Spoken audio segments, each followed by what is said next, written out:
शिशिर सारस 2026 मेलार आयोजन और प्रचार प्रसार पर प्रस्तुति आरंभ होईछि।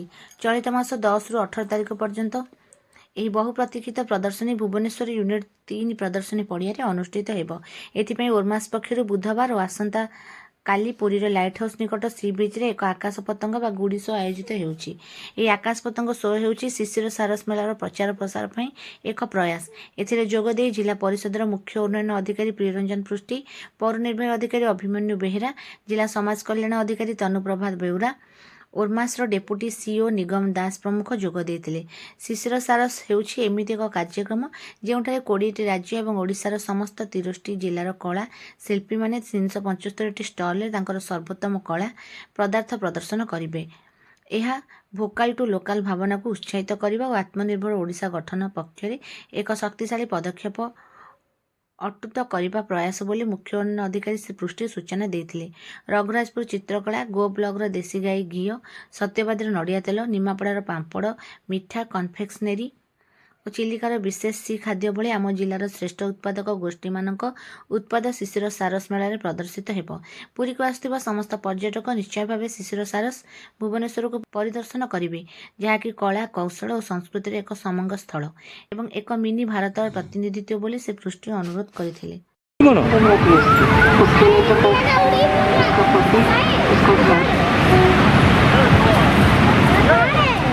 आरंभ होगी होना नहीं अपना नाम नाव तो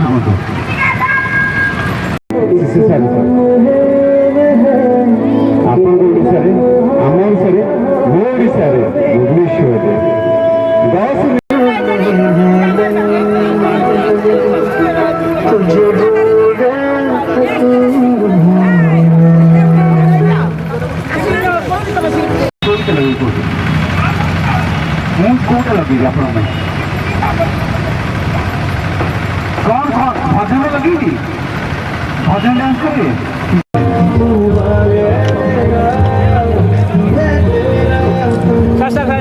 सर थैंक यू सर टिके गुड़ पड़े भारत वर्ष सब जगह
थैंक यू सर टिके गुड़ पड़े